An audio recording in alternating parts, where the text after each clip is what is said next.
So the next one, after we have done the salutations for Vyasa. So we have said Vyasaya Vishnu Rupaya. Now we are going to give a beautiful verse. This is an excellent verse, I would say. That which defines, supposing someone is asking you, define what is Atma, define what is Paramatma. Alright, so someone is asking you, what is Paramatma?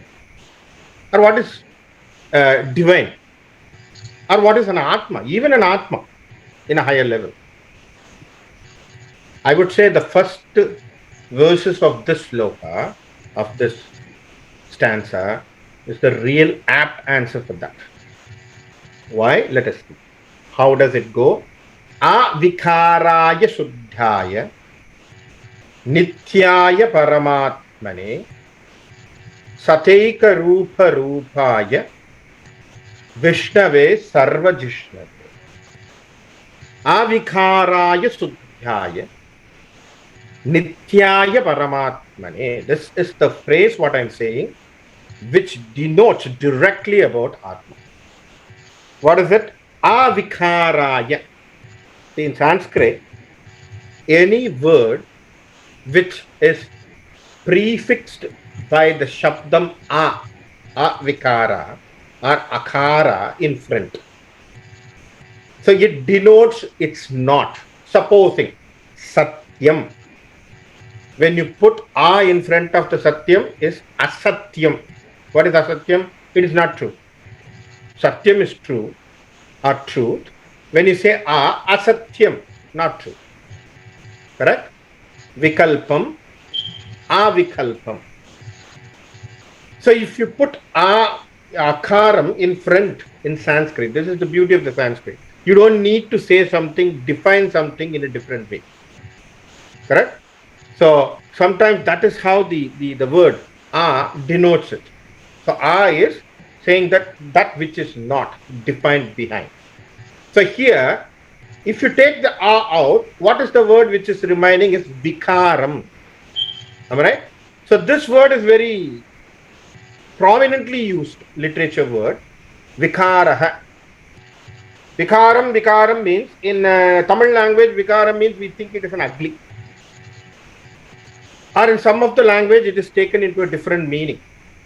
But in Sanskrit, this is the real contextual from where the language has been, etymological derivation, you can think. Vikaram has started from here.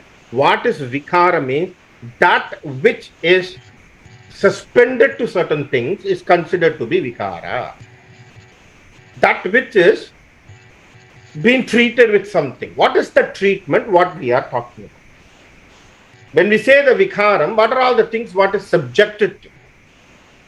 So these are all the things which is listed. They say shat vikaras. There are 6 types of vikaras for which a body, a human physical body or any creature which are born in the earth will undergo. What are they? So every creature will have a birth.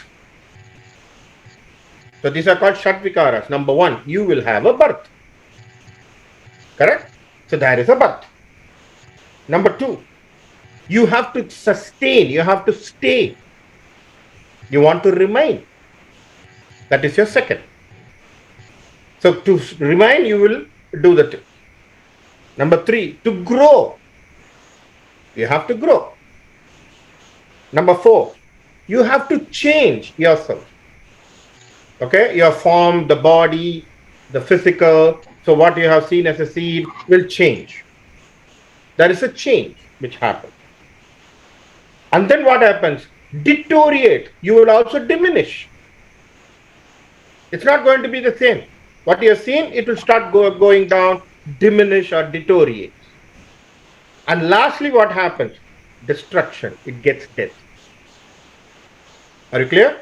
So what happens? You get a birth, you sustain, you grow, you undergo change, you also diminish, you also get a destruction, which is a death.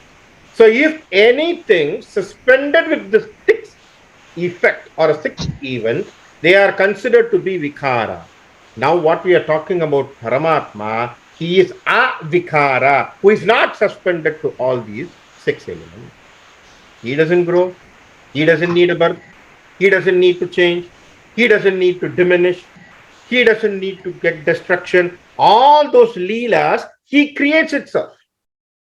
We can say, oh, Vamana was small. He showed us a dwarf. Then what happened? He showed us a height person also with Trivikrama. So you can see him as a Vamana. The next Kshana, the next movement, you can see him as a Trivikrama, putting an enlarged body or enlarged thing, right? So 1 foot in the earth, 1 foot on the sky, and third foot he is asking where I need to keep it. Trivikrama. So where he is. So you cannot put him under this Paramatma is a Swarupa. You cannot put him under one umbrella saying that, oh, he has gone as a birth. All those are leelas. You all will understand. We all enjoy how Krishna has lived his life. He has grown with Yashoda. He has done so many Bala leelas with Yashoda. That doesn't mean Paramatma is stick with the body. That is a problem, right? So he is not been encompassed or not been totally you are going to make him in a compact within that small body. No, Paramatma is bigger element. So what he is, avikaraya, that which not subjected to all those 6 events, what I have listed up.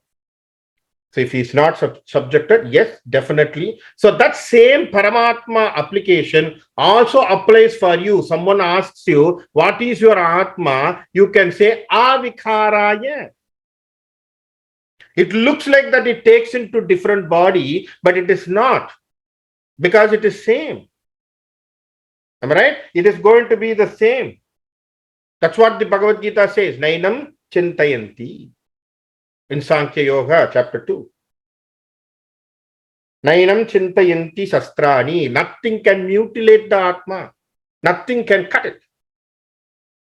Nothing can nainam dahati. It cannot be burnt. No air or wind can dry it. Are Arjuna, understand this is the nature of Atma. That is what Krishna is. Krishna himself giving this word to Arjuna, saying that what is the nature, definition of an Atma. That fits here very clearly, avikaraya. So, that which not subjected to the 6 events. Shuddhaya. What is this Shuddha means? So, we are subjected to malas. We are subjected to malas. The body itself produces a mala. We all know that. Other than that, we get malas from outside, and also our internal body also creates or try to get through the vasanas. Am I right? So Shadripus are there. Kama, Krodha, Lobha, Moha, Madha, Mascharya. Ityadis Shadripus. 6 type of enemies which are there in your internal enemies for you. So these 6 enemies are inside. You are getting it through different forces. You are getting effect.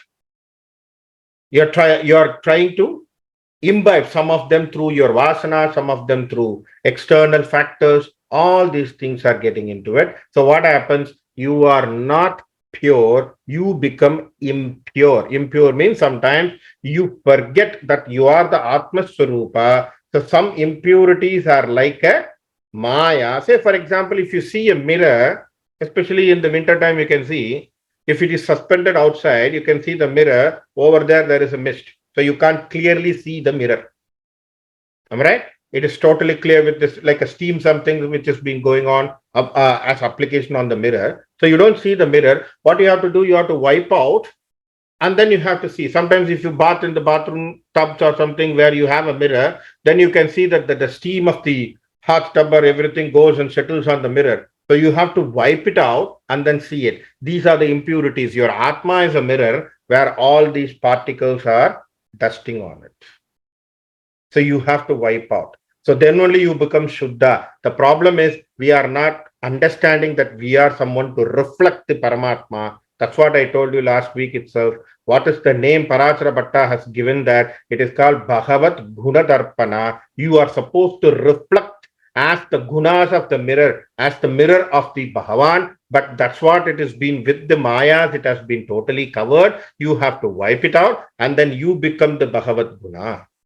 So here what happens? The impurities makes us imperfect. So now for the God, he is Shuddha. So he doesn't have any of these impurities, right? Avikaraya, Shuddhaya, and then what else? Nithyaya. What does it mean, Nithyaya? Nithyaya means he is ever. There is no Kaladesha Pramana for him. You and I are bounded to the time and space limits. You and I are bounded to a time and space limit. He is not bounded by time and space. He doesn't belong to that. There is no bound for his time. There is no constraint for the space for him. So there is no Kaladesha Pramanam for him. So he is beyond those things. He can be seen here in once. He can be seen in the Mathura.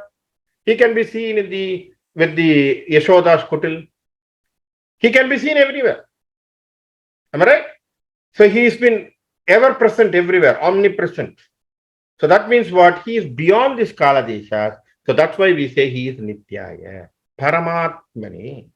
So that is the reality of this Paramavastu. What is that? Avikaraya Suddhaya, Nityaya Paramatmani, Sata Eka Rupa Rupaya. Chateka Rupa Rupaya. So whatever it is, you can think him as 100 rupas or you can take him as 1 rupa. He is only one. Who is he? Who cannot be defeated. Vishnave Sarva Jishnuve. Jishnu means one who cannot be defeated. So this is a beautiful explanation about Paramatma. So you can see that how it is correlated. See, understand, the person who has written these verses are Veda Vyasa. And remember what are all the literatures, what he has done. He has given the Upanishads to us. He has divided the Vedas. He has given the division of Vedas. Apart from that, he has given Mahabharata. Apart from that, he has given Bhagavata Purana. Apart from that, he has given the Puranas and its divisions to us. Apart from that, he also given us Brahma Sutram. Excellent literature which talks about the highest form of the consciousness, which is called Brahman. He has given Brahma Sutra.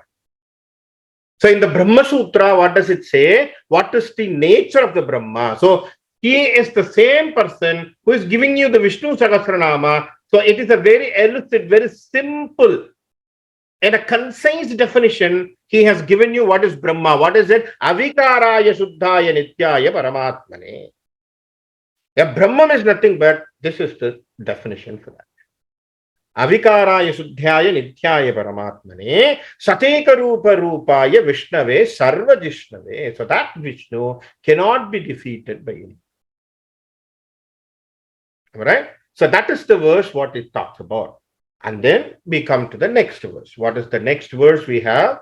Yashya Smarana Matrena Janma Samsara Bandhanat Vimuchyate Namastasmai Vishnave Prabha Vishnave.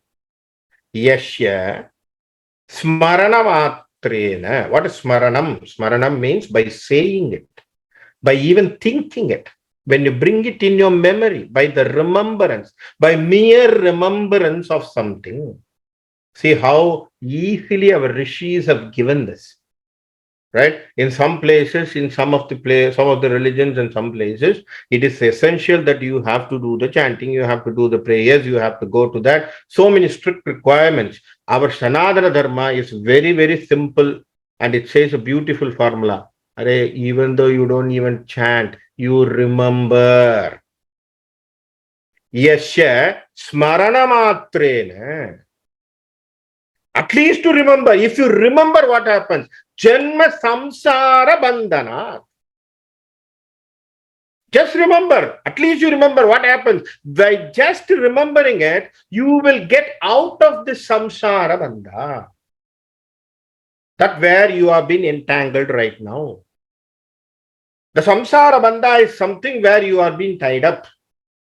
Why you are being tied up? You have a hurdle, you cannot go out. You can always think about why I'm not developing, why I'm not going out, why I'm not doing like this, because you know yourself you have been tied up.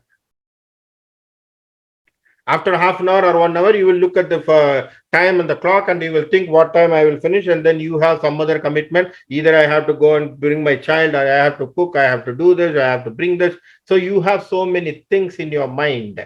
So God knows all these problems you have. Vyasa himself knows that in Kali Yuga, all these people's mind will be so much distracted. At least let them in the memory bring out, at least for a small minute, let them just bring the memory, let them remember the God. Yes, yeah, smarana matrena. So what happens? Janma samsara bandhanad. You can definitely cross the janma samsara. Vimuchyate namastasmai. So vimuchyate namastasmai Vishnave Prabha Vishnave. Not only that, you will get out of all the bondages, whatever the bondages you have in your life. So this is the beautiful, positive, very positive statement given by Vyasa. See, this is not given by someone who is writing something. This is the statement given by Veda Vyasa, who is considered to be who? Vyasaya Vishnu Rupaya. You understand the previous one, Vyasaya Vishnu Rupaya. So he is the Vishnu Rupa, he is the Vishnu Swarupa, the same Vishnu as Vyasa. Now he is saying, yes, yes, Marana Matrena Janma Samsara Bandhanat. Are, if you don't have a time, at least remember, think. Think. That is, at least from there you start. Why he says think? You can ask me, so why then Raviji, I want to learn. If he himself says me think, at least from thinking you will have a taste. That's what it is. All right. If you think, you will have a taste. If you have a taste, there will be a temptation. You have desire for something else. You have desire to eat something. You have desire about a sweet and you are going and consuming it. Same way, if you have a desire for Vishnu, he will ask you to start reading. From reading, you will get into some literatures. You will start reading Mahabharatam. You will read Ramayanam. You will read Bhagavatam. Somewhere you will get into it. He will drag you in. All right. So where it starts from, everything starts from your thinking. If your thinking has to be cleared, so the thinking is the main portion where he is trying to attack. So see, these are all the greatest thing. Whatever you want to study today in the science of psychology and all, everything comes from Vishnu Sahasranamam. If you read it, you can get all the science, all the things from here. So see how they have studied about this. The statement, yes, yes, Smarana Matre. From there, you can think about it. So once your thinking is clear, all right? Once your thinking is clear, what happens? Clarity will come to you. So once you think good, you will do good. When you think good, you do good. When you do good, you speak good. When you speak good, you will see only good. See how it is related. Everything is related from your thinking. So that's why the fundamental nature of our man is the thinking process. He says, think. Change it. So that's what it's a beautiful statement. Yasya smarana matrena janma samsara bandhana vimukchate namastasme. Vimuktaha means you are getting out of it. Touches, bondages. Think about, there are so many things have been tied. You're cutting off and then coming out of it. Think about it. Vimukchate. Vimukchate. Namastasmai. Who is giving that? Tasmai. Vishnave, Prabha Vishnave. He is the Prabhu who is getting me out.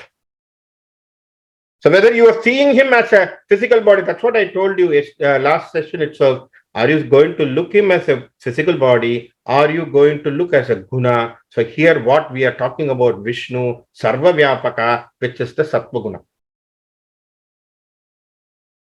So that which the Sattva Guna, which is everywhere, which is ever, So that is what you are invoking here. So I'm surrendering to that. So my thinking process changes. When my thinking process changes, I am become more sattvic inside me. I get myself grounded. I know what I need to. So that is basically how we are invoking this. So yasya smarana matrena janma samsara bandhanat vimukchate namastasmai Vishnave Prabha Vishnave. He is the Prabhu. Om Namo Vishnave Prabha Vishnave. So we are invoking that Prabhu. Vishnave Prabha Vishnave. So now, until this introductory slokas, these are prelude, like a dhyana slokas, which have been included in the Vishnu Sahasranamam. Okay, until here, it has been included under the Vishnu Sahasranama verse. Now, then from the next verse only, which is really available in your Mahabharata. When you read the Mahabharata, it starts from Sri Vaishampayana Vacha. That is where it starts from. Now, we have to know a little bit story behind who is this Vaishampayana? Why is he here? What is the significance of him being into this Vishnu Sahasranama? And Uvacha means he says something. He's saying something. What is that? So, to understand Vaishampayana is one of the rishi who was trained under Vedavyasa. So, Vaishampayana is one of the greatest rishi who is trained under Vedavyasa. So, you remember in Naimicharanya, there are so many rishis. Rishi Munis are there. Still, the Naimicharanyam is there in the north side. I don't know the real location of it, but the Naimicharanyam is still there. It's a beautiful place where the Bhagavata Purana has been chanted. Even today, they do the Saptaha Parayanam there. It's a beautiful place. So in the Naimicharanyam, there were so many Rishi Devatas have been trained under Vedavyasa and many great saints there. So he is one of the saints who has been trained by Vedavyasa. Now, how does he comes into the picture with the Mahabharata? It's an interesting story for us. As I told you last week about one of the king by name Parikshittu. A Parikshit Maharaja who died because of snake. All right? He got a curse that he has to be bitten by a snake because he did some mischiefs with that. So he been cursed by the person that he will be within 7 days he will be bitten by a snake and then he will die. So the Parikshittu during that. So this is the beauty of those days kings. Remember, if a person is being told, say tomorrow someone is being given saying that within 7 days you are going to die, that fellow will think what? I have to enjoy everything. So I have to eat all the jalebis, laddus, whatever it is available for me, a big mess, Bahubali thali and whatever they are available, they will go for it. But this person was not like that. So this person had a very good guru as a Rishivar who is nothing but Sukabrahma Maharishi. So he asked the Sukabrahma Maharishi that I have been given the time that I have to die. So what I need to do, Sukabrahma Maharishi gives the story of Bhagavata Purana for 7 days. Listen to that. A person who understands that he is going to be dying within 7 days is sitting and listening to the Bhagavata Purana, which is the Saramsam of the Upanishad and the Brahma Sutra. So this is something which is the greatness of our kings. So now the Parikshit Maharaja, we need to understand what is the story of a Parikshit, from where he comes. So we need to know this little bit lineage for us, right? Among the Pandavas, we all know there was a very good Dhanurdhari. Dhanurdhari means a person who is very prominent archer. Who is he? Arjuna. Right? Arjuna or Kandiba.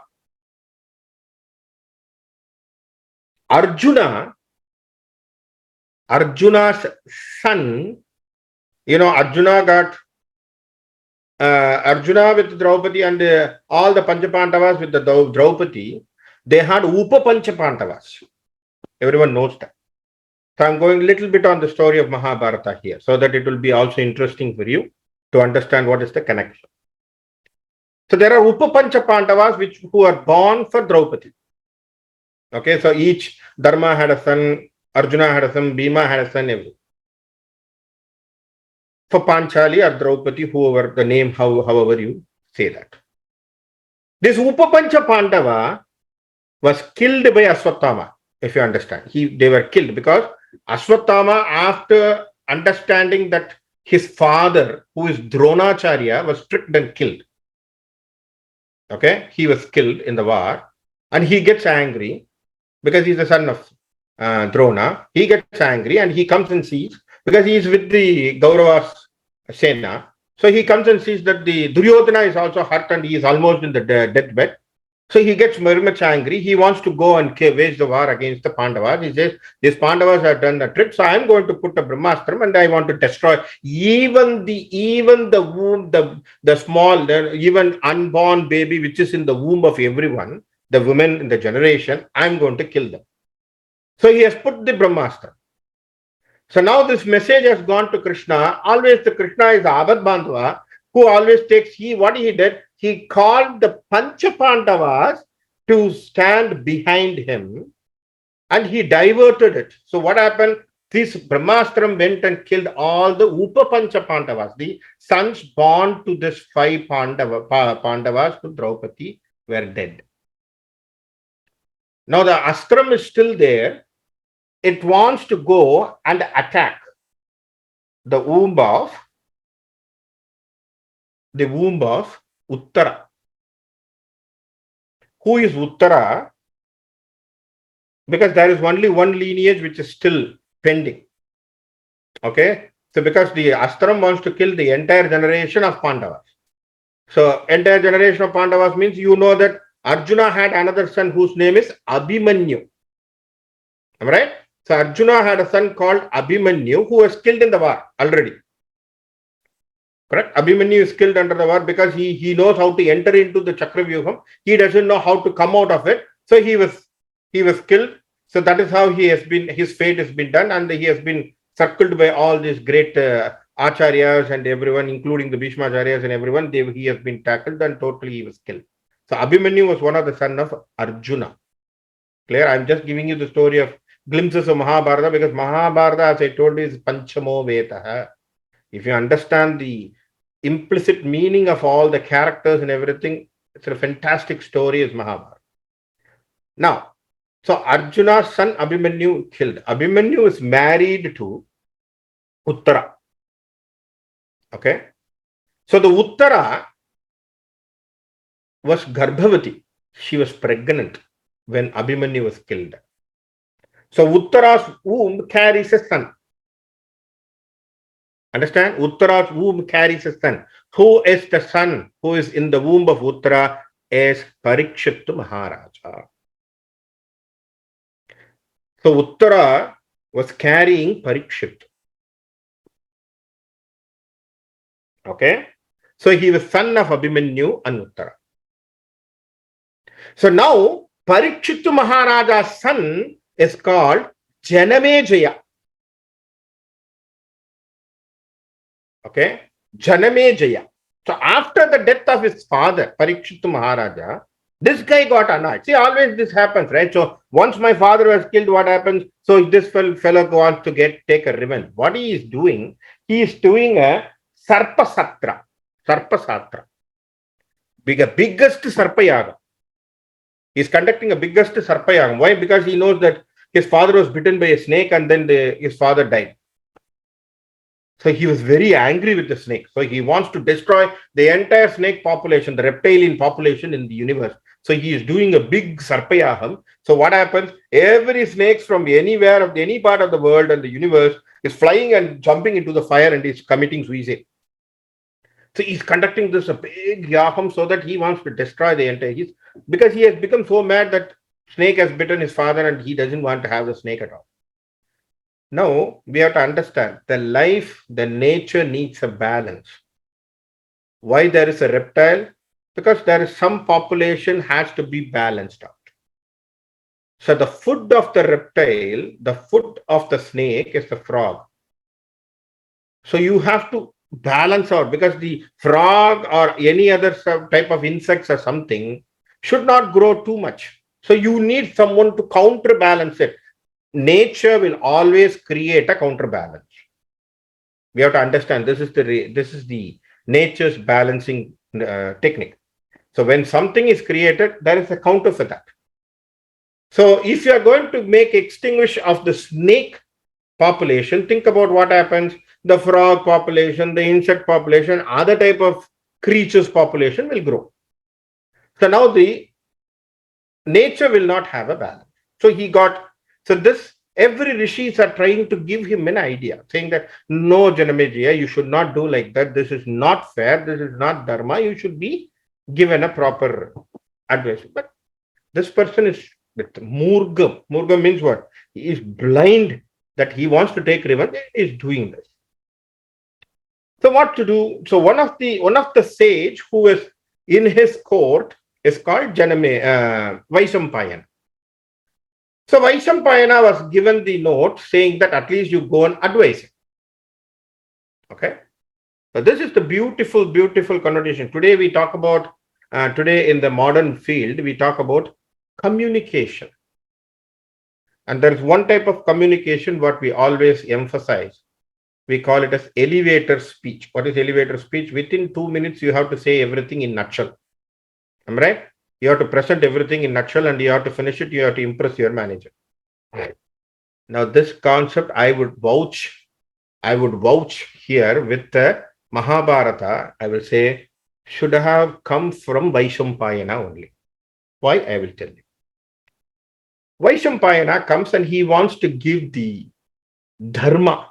He wants to say what is dharma. See, life has a balance. Dharma is something need to be balanced. There is a life process of evolution. So you have to understand this. So please don't do that. So this guy doesn't want to listen. So what he is thinking, those days, to impart you dharma, the two itihasas is always given to you.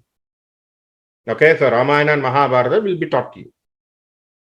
So he says, I have something to say. I have an itihasa which I want to say. Janamejaya, please listen to that. Janamejaya says, Rishivar, I don't have time.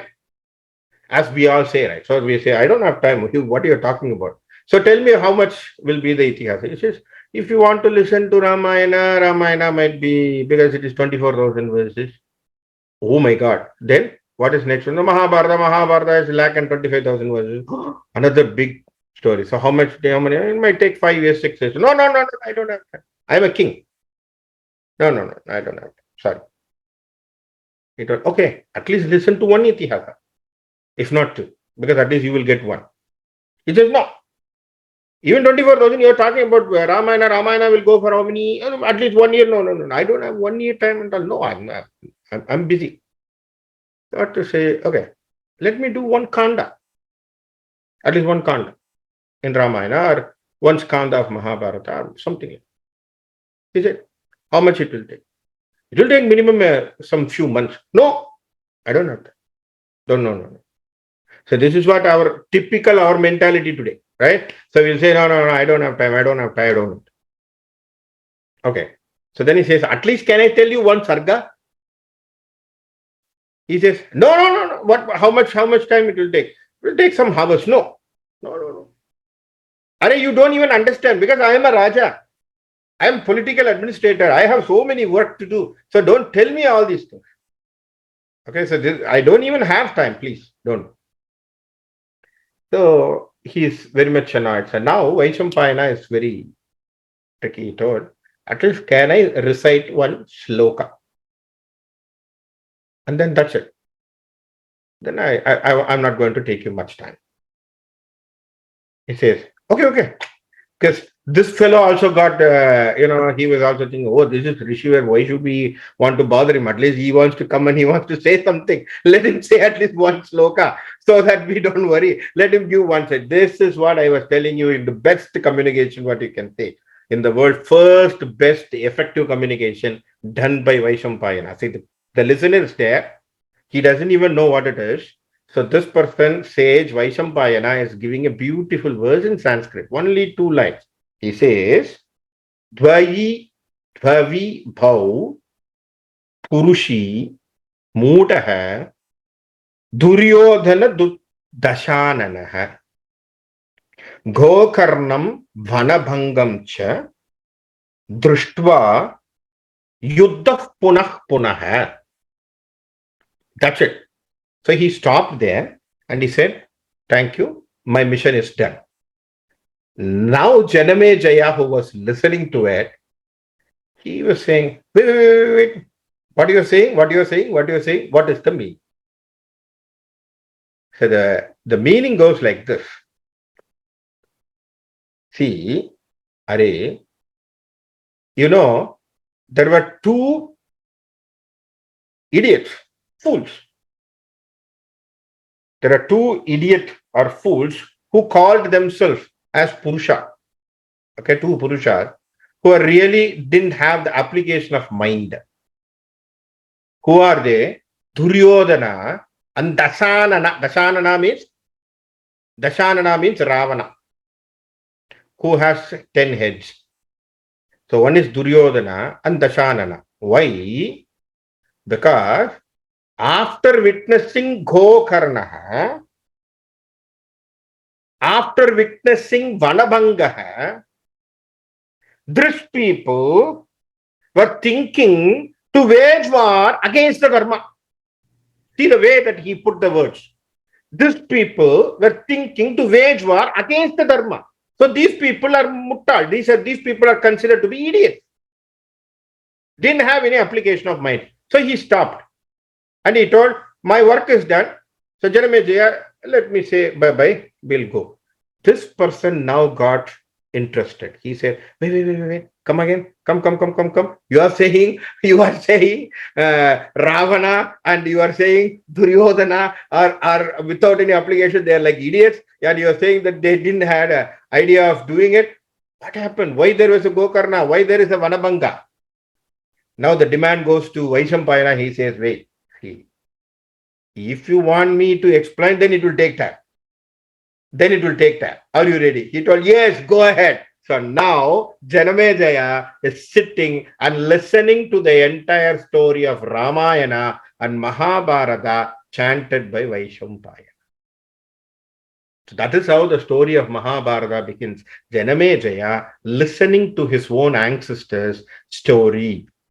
So he is understanding who are the people from where Bharatavamsha has started, how they have come, how the Santanu Maharaja came, who is Bhishma, who is all those people, until his lineage he is trying to understand. And now he is understanding what is Dharma. Then he stops the Sarpayaham and he is trying to give the Dharmic way of life.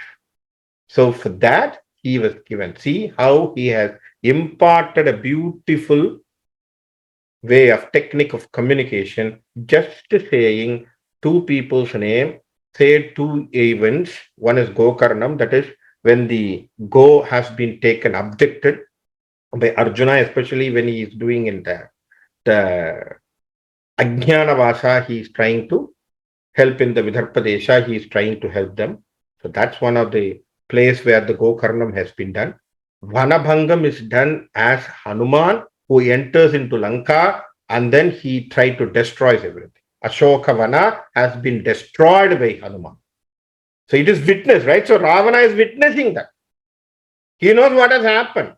He understands. He was really wonderstruck to say that how come a monkey can come into, first of all, how can a monkey can enter into Lanka so much protected, and how come he can destroy my entire Vana and the entire kingdom? So how come he can do it? So he was really surprised to take it. So when they were given with two indications, these people didn't realize that what they are waging against is the Dharma. So they didn't realize that's where they had the fate. So now they are understanding. So the Dharma has been given to the Janamejaya. So that's what I'm saying. This is a beautiful communication technique. The words have to be brief, sweet, and soft. Excellent, elucid, simple sentences. Interesting way to them. So that is what Vaishampayana did. So the same Rishi. So now you see what is the connection of Mahabharata with Vaishampayana, right?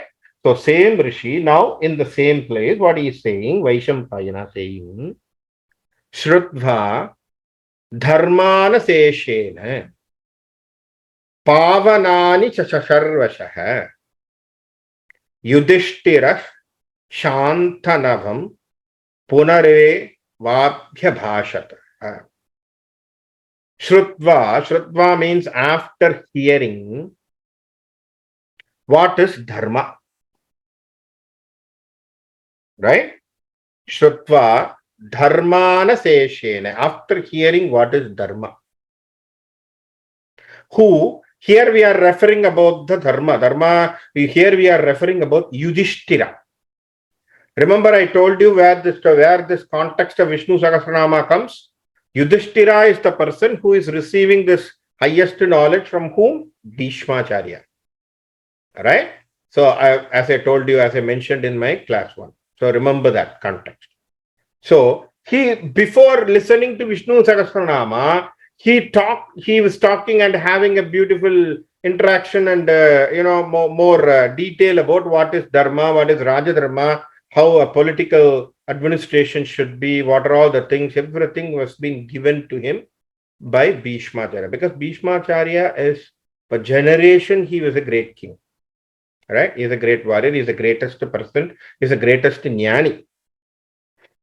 All right. So who is he? Who is Shantanavam? That's what the name comes here. How the Bhishma comes? Shantanavam, son of Shantanu. Son of Shantanu. Why? Bhishma was born to Shantanu and Ganga. Another story. There is a legend. See, Mahabharata is very interesting one. If you go into it deeper and deeper, there are so many so many legends which have been inside. So the son of Shantanu and Ganga is Bhishma. His name is called Devavrata.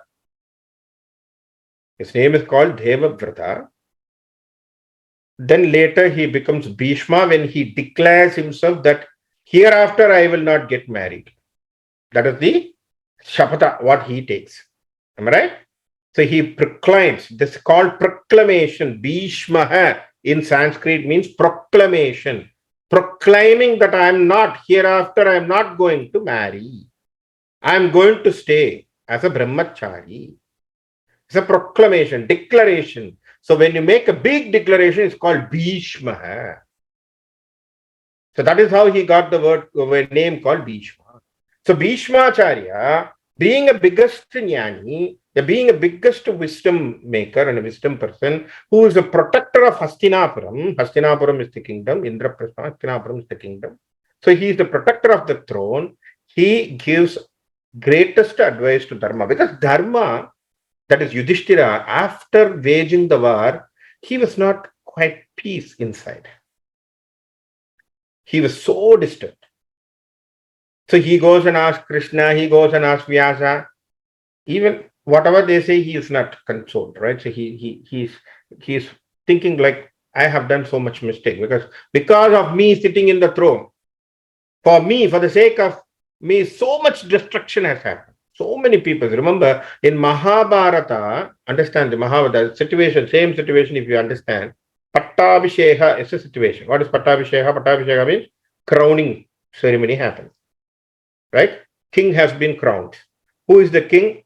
In the Ramayana, entire world nation was happy when Rama was crowned, because everyone was happy, everyone was living together, Ayodhya was cheerful, everything happened. Now same situation in the Hastinapuram, when Yudhishthira was crowned, so many people destroyed. You see the situation, two situations, crowning situation, two people, two sides, you can understand this is still life. So sometimes it could be more happiness could happen. Sometimes you can see more events may happen, but surrounding may not be conducive for you. So this is the clarity what we understand. So here Yudhishthira gets much upset. So when he is being crowned, he thinks, what am I doing? What I achieved? Did I achieve clearly this? Right? So he goes and he wants to get counseling from Krishna or Vyasa, nothing counsels. So now he goes to the So because they both guides him to go to the Bhishmacharya. So Bhishmacharya gives him all the greatest ethical things. So that's what it is dharma. So here, what is it referring to? Shrutva dharmana seshene. After listening, Shrutvaha means after listening. After listening, what is dharmam? What is dharma? And how it can cleanse you, how the way of in the way of life of dharma, how it can cleanse you, pavanani chacharvasha, how it can cleanse you, how we can make you get rid of all the evils and sins and everything. Shutva dharmana teshena pavanani chacharvasha. So everything he gets understanding it. So still Yudhishthira still was not peace inside. He was not calm inside. So what he does, still Yudhishthira goes and seeks something from Shantanavam. Who is Shantanavam? From the Bhishma, who is the son of Shantanu. So he is going and seeking some advice from Shantanu, who is the son of Shantanu, is Bhishma. Punareva bhashyatah. Bhashyatam means asking, speaking, seeking something. Again he goes. Punar means again. So Punar means he goes again. After listening what is dharma from the mouth of Bhishma, again he is asking something from Bhishma. What is he asking? That is what is going to be the list of 6 questions what he is going to put to Bhishmacharya. Okay, 6 different questions what he is going to ask. So every kavya goes with some questions. So someone is questioning and there is an answer for that. So here Dharma, Yudhishthira is trying to question to Bhishma, and Bhishma is giving the answer through Vishnu Sahasranamam. This is what is starting from in Mahabharata, this is where it starts.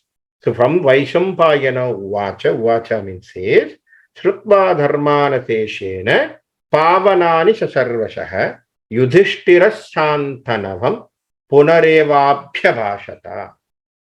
Now what happens? Yudhishthira Uvacha. So now Yudhishthira is putting the question. Let us see what questions he puts.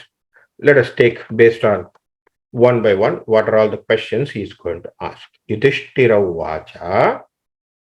Beautiful question. First question he says, Kim ekam daivatam loke? Kim ekam daivatam. See, beautiful word. Kim ekam. These are the beautiful words on behalf of us. I think so Yudhishthira has put this question. Even today we have this question, right? So what is one God? What is that one God to whom I can pray? Simple, right? Always this is the question. So we can understand even Yudhishthira was having the same question. So no doubt and no surprise that even now we have the same question in our mind. Kim ekam daivatam loke? Right? So who is that one God to whom I can pray? Kim ekam daivatam loke? Tell me which is the one God. Kim vap ekam parayanam. What is parayanah? Parayanah parayanah. See the word. Paraha ayanah parayanah. Ayanam means direction. Parayanah, following that direction. Right? Uttara ayanah uttarayanam. Dakshina ayanaha dakshinayanam. Ramaha ayanaha ramayanam. You understand? Ayanam means direction. Go in the Rama's way. Ramayanam. Parayanam, who I can follow for my eternal life. What is my eternal life? What is that? Dharma, artha, kama, moksha. Chaturbuddha Purushartha Siddhyartham. So who can give me that moksha? Moksha is the para. The highest level, what I can think about. Para is the highest level. So who can give that? And who is that person to whom I can follow? Ayanam, who I need to follow. So who is one God and whom I need to follow? This is the second question. Whom I need to follow to get that highest level, moksha. Kimekam devatam loke. Kim vap ekam parayanam. So whom I need to follow. Stuvantaha kam kamarchantaha prapniyur manava shubham. Stuvantaha kam kamarchantaha prapniyur manava shubham. So what does it mean? Stuvantaha. So to whom I can sing. Stutihi is stuvanta. Stuti means what? Singing in devotion. So what is the question? Who is that great God? Who is one God? He didn't ask about multiple God. That is beautiful way we need to understand. Right? We need to understand that what one God. And one God who can lead me to the Parayanaha, moksha. Right? And that to that God, how? What type of devotional thing I need to do? Stutihi. What type of stuti I have to do for it? Tuvantaha. Kam archantaha. What is archanta? Archana. Doing pujas. Archana. Saying his namas. Praying to him. Right? Either I am keeping a vigraham and doing it, or I am praying to that Almighty, just not even thinking of his form, and also I am devoted to it. Correct? So there are so many avatars, what we talk about Vishnu, right? So there are so many avatars. One is in the Brahman stage. One is in the Purusha stage. One in the Avatara stage. One we say Archavataras. Another one Vigrahas. So we have so many forms we have in the God, in the forms in which we can go. Right? It's a beautiful way of understanding this. These are the different concepts which we come across. So one is formless. What we say formless, because some of the things we don't even know, but it still exists. Say for example, beautiful is this. Parachara Bhattar only gives this excellent definition. He says, "Are you know the rain drops are in the cloud? Have anyone seen the raindrops in the cloud? Have anyone seen raindrops in the cloud? No, but we know that rains are in the cloud. So that is called Brahma, Brahmam. We don't know. Am I right? It's a Brahman. So how do we know that? Unless the rain comes down, unless that Brahman descends down, we don't know. So Brahman is there unless we get the rain. What is the next one he says? Say for example, you go to ocean. You go to ocean. Right? You stand in the seashore. You see one side of the seashore. Is it visible for you to look at the other side? From one side? It's very vast. We have no idea how vast it is. Am I right? So we are witnessing from only one side. The other side we don't know. This is called Purusha Tattvam. You can know only one side. The other side is not known to you. The other side is not known to you. Because he is existing, right? He is showing his existence, he is showing the omnipresence everywhere. So what you can see is only you can either see his feet or his pada or something like that. Nothing you can see. That's what one of the Dhyana slokam we are going to see. Bhupadu Yashyanadihi. So we are going to see that. So we can only look at one side. The other, we don't know. So Brahma, Purusha stage. The other thing is like what you see as a river water. So river water, changes the course. It comes and goes.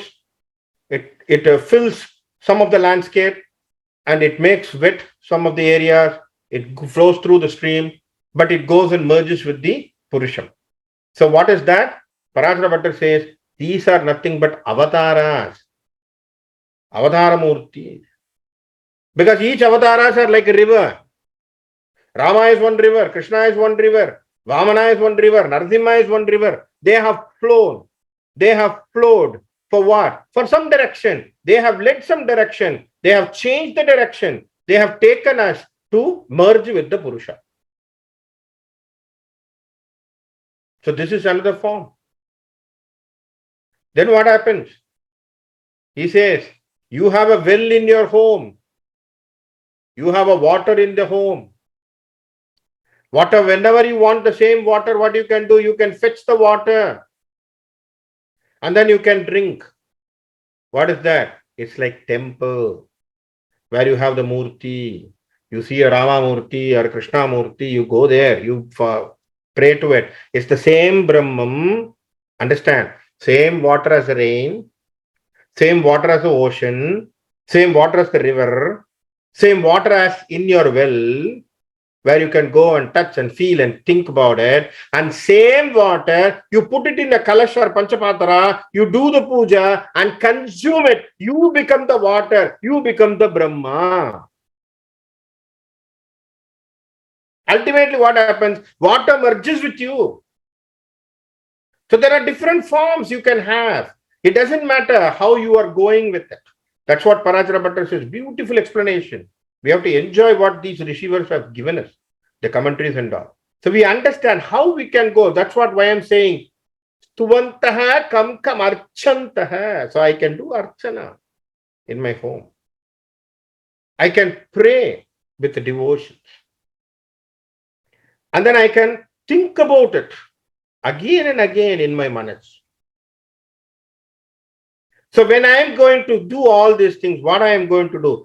Prapnuyur manava shubham. So the manava jati, the manava race, the creation, the entire human beings are going to get shubha through whom?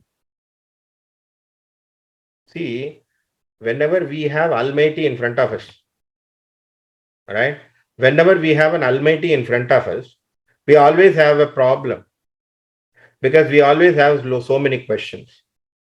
So in that genuine matter, I would say Yudhishthira was very genuine enough to put a question to the God himself, to the Bhishmacharya, to get the real understanding about the Paramatma. And he is asking, Kimekam Devatam Loke, what is that one God? Kim vap ekam parayanam, to whom I can surrender so that he can lead to my moksha.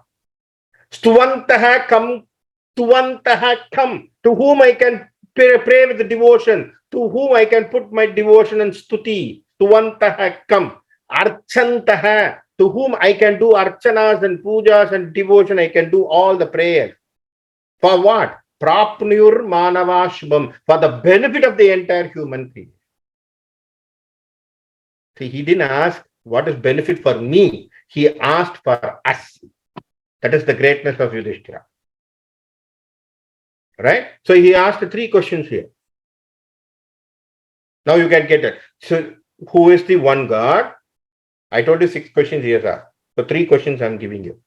Kimekam Devatam Loke, Kimvap Ekam Parayanam, Stuvantaha kam, Kamarchantaha, Prapnuyur manava shubham. And then he follows with the other question. And then we will see what is the answer and reply given by Bhishmacharya in the next session. So he says, Ko dharma sharva dharmanam. Ko dharma sharva dharmanam. Bhavataha paramo mataha. Beautiful. Beautiful, beautiful, beautiful. So these are the words we have to, keep in the memory. Ko dharma sharva dharmanam. Among the all dharmas, which is the best dharma? Among the all dharmas, which is the best dharma? Ko dharma sharva dharmanam. Bhavataha. for the current time. Bhavatah for the current time. Paramo matah, which could be the matam. See, understand, matam also means the direction by which we can go. Matam means a principle by which I can stick to and then I can win it. Okay? Matam means strict. Matam means principle, that which we can adhere to. So that is what we say mataha. But people think matam means as a religion and something else. And then what happened? It is a little bit distorted and it has gone in the connotation of a different thing. Mataha means, that's why those days, the matam means they will say Advaita matam, Dvaita matam, Visishta Advaita matam. Right? So when during the Adi Shankara's time, they say Advaita is a matam. Matam means it's a principle, what you are taking, the doctrine, what you are having in your mind. So he says here, Ko dharma sharva dharmanam, among the best, among the all dharmas, what is the best dharma? The question, what is dharma, is another question. What is dharma? So what we are looking as dharma? Dharma is just like a charity we are talking about. A dharma is only the rituals or the practices what we are talking about. Dharma means, I would say, it is something which is in the process of evolution. Which is in the process of revolution. So I would say, I would vouch here, one of the good definition from Maharishi Mahesh Yogi. He says, Dharma is invincible power, which supports the process of evolution. And it will always support who supports it, and it will reject who opposes it. Simple. It's a process of evolution. It's an invincible power, which leads you that. Right? It's a process of evolution. So here also, that dharma, that is which the total natural law, the total process of evolution, that which can take you furthermore in the direction. Bhavataha paramo mataha. What principle we can get into it? Kim japam muchyate jantu. Kim japam. What type of japa I can say? What type of repetition? Repeating the name. What type of name I can do? Who? Muchyate jantuhu. See, understand. This is why we say Yudhishthira is in the highest level. Why? The person who is seeking an advice, those days we have to understand. The person who is seeking the advice is also not a lesser person. He is more intelligent. Why? The way that he puts the question also, we can understand how he is putting the question. And he's also not asking for his individual purpose. He says, Kim chaban muchyate jantu. Jantu means all human beings. All human creatures. Kim jaban muchyate jantu. Which japa can help the jantu, this human beings, the human creature, for what? Janma samsara bandhana. To get rid of this janma samsara. To get rid of this janma samsara. To get out of this samsara. Excellent questions. Kimekam devatam loge kim vapyekam parayanam stuvantah kam kamarchantaha prapnayur manava shubham kodharva sharva dharmanam bhavatah paramo matah kim jaban muchyate jantur janma samsara bandhanat. Fantastic 6 questions which has been coined, which has been phrased by Yudhishthira on behalf of all the jantus. That's what I would say, on behalf of all Manava Jatis. Not only when he says jantu, jantu means it doesn't matter whether he is a human being, is a naraha, whether you are suraha, whether you are asuraha, gandharvaha, danavaha, rakshasaha, whoever it is. This question was coined by Yudhishthira to Bhishmacharya. Why Bhishmacharya? Bhishmacharya is a jnani who has seen so many generations. He has been with so many peoples. He has even witnessed big, great lords and everything. So he has put this question to him to get the spiritual knowledge from him. So the balance, the answer is going to be beautiful answer. The reply is nothing but that is what our Vishnu Sahasranamam is. So he is going to narrate what is it, and then he is going to tell about the 1,000 characters of that great Paramatma. And then at the end, he is going to say, Devaki Nandana Srishtaha, nothing but that who is standing near to you, Hare Yudhishthira, that Krishna, the Almighty, whose 1,000 names as the qualities I am saying, nothing but the same Krishna who is standing here. So he will end with that. So we will go with that greatest namas. So this 6 questions are the trigger for Bhishma to give and reveal the secret Namavali to us. So with that, I stop here. So I will end here. Hari Om Kayena Vacha Manasendriyarva Buddhyatmana Bha Prakrite Swabhavat Karomi Yat Yat Sakalam Parasmi Narayanaye Yeti Samarpayami Yataksharapada Prashtam Matra Hinam Tu Yat Bhavet Tapsharvam Shamyadadheva Narayana Namostute Vishargabhindu Matrani Padabhadhaksharani Cha Nyunani Chatirikhtani Chammesh Purushottama Anyadacharanam nasti tvameva charanam mama tasmat karunya bhavena raksha janardana. Harihi Om swasti prajabhya paripalayantam nyayena marghena mahim mahisham ko brahmanebhya subhamastu nityam samasta lokaah sukino bhavantu samasta lokaah sukino bhavantu samasta lokaah Sukino bhavantu. Hari Om Sarvam Yidi Sri Ramakrishnar Namastu. Hari